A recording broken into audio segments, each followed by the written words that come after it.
Sir ಊಟ ಬೆಳಗ್ಗೆಯಿಂದ ಏನೂ ತಿಂದಿಲ್ಲ ಅಂತೀರಾ, ವೈಯಕ್ತಿಕ ಜೀವನಕ್ಕೆ ಟಾರ್ಗೆಟ್ ಆಗಿದೆ ಅಂತಾರೆ. ಯಾಕೆ ಪ್ರಥಮ ಅವರೇ ಟಾರ್ಗೆಟ್ ಆಗ್ಬೇಕು ಅಂತ ಅಂತದ್ ಏನ್ ಮಾಡ್ತಾ ಇದ್ದೀರಾ ನೀವು? ಒಂದೇನ್ ಗೊತ್ತಾ, ಅಲ್ಲಿ ಲೀಲಾವತಿ ಅವರು ಹಸುನಿಗಿದ್ದಾರೆ ಜೈ ಡಿ ಬಾಸ್ ಅಂತ ಹಾಕಿದ್ರೆ, ಸಿದ್ದರಾಮಯ್ಯನಿಂದ ಒಂದ್ ನಿಮಿಷ ಇರ್ರಿ, ಸಿದ್ದರಾಮಯ್ಯ ಶಿಲಾನ್ಯಾಸ ಅಂತ ಹಾಕಿದ್ರೆ ಜೈ ಡಿ ಬಾಸ್.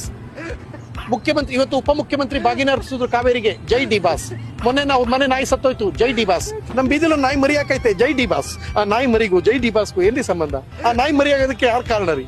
ಏನ್ರಿ ಇದೆಲ್ಲ ಮಾಡ್ಕೊಂಡು ಕೂತ್ಕೊಳ್ಳೋದು? ಸ್ವಲ್ಪ ಬುದ್ಧಿ ಕಲೀರಿ ಅಂತ ಹೇಳ್ತೀನಿ. Education important. ಸಿದ್ದರಾಮಯ್ಯ ಎಲ್ಲಾ ಕೊಡ್ತಾರೆ, ಅನ್ನಭಾಗ್ಯ, ಶಾದಿ ಭಾಗ್ಯ, ಕ್ಷೀರ ಭಾಗ್ಯ, ಇಂಥ ಹೆಣ್ಮಕ್ಳಿಗೆ 2,000 ರೂಪಾಯಿ ಭಾಗ್ಯ ಎಲ್ಲ ಕೊಡ್ತಾರೆ, ಹೌದಲ್ವಾ? ಅದೆಲ್ಲ 1,000 ರೂಪಾಯಿನ ಇಂಥ ಅನ್ಎಜುಕೇಟೆಡ್ ಕೊಟ್ಬಿಟ್ಟು 3 ಹೊತ್ತು ಊಟ ಕೊಟ್ರೆ ನೆಮ್ಮದಿ ಆಗಿರ್ಬೋದು.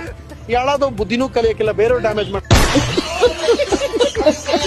ನಾನು ಒಂದೇ ಹೇಳೋದು, ಏನ್ರಿ ಮೀಡಿಯಾ ಅಂತ ಯಾರು ಕೇಳಿದ್ರೆ, ಮೀಡಿಯಾ ನನ್ನ ಕಿರೀಟಕ್ಕೆ ಸಮಾನ. ಯಾರೇ ಆದ್ರೂ ಕಲಾವಿದರಂಗ್ ಅನ್ಬೇಕು.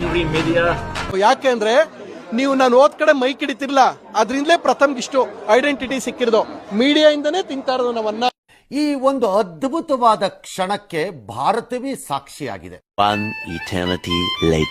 ಕ್ಯಾಮ್ರಾ ಆಫ್ ಮಾಡ್ರಿ, ಒಳ್ಳೆ ಇಲ್ಲೇನ್ ಕೂತ್ಕೊಂಡು ಕೊಲೆ ಮಾಡ್ತಾ ಇದೀವಿ, ನಾನು ಕೊಲೆಗಾರ ಕಳ್ಳರನ್ನ ಹಿಡಿದ್ರಿ ಅಂತ ಬಿಟ್ಬಿಟ್ಟು ಅದನ್ನ ಮಾಡಿದ್ರೆ ಒಬ್ಬ ಬದ್ದಾಕ ಅಂತ ಕ್ಯಾಮ್ರಾ ಹಿಡ್ಕೊಂಡು ಕೂತಾರೆ. ಯಾರು ನಿಮ್ಗೆ ಹೇಳ್ಕೊಡ್ತಾ ಬ್ರೋ, ಕನ್ನಡ ಹೀರೋದಲ್ಲಿ ಯಾರು ಇಷ್ಟ ಬ್ರೋ ನಿಮ್ಗೆ? ಡಿ ಬಾಸ್, ದರ್ಶನ್ ಅಭಿಮಾನಿ ನಾವು. ಜೈ ಜೈ ಡಿ ಬಾಸ್. ದರ್ಶನ್ ಒಂದ್ ಸಾಂಗ್ ಹೇಳು ಬ್ರೋ.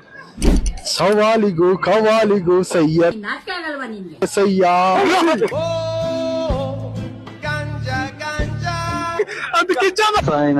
ಎಂತ ದೊಡ್ಡ ತಿಕ್ಕಲು ಕುಡುಕ್ ನನ್ನ ಮಕ್ಳು.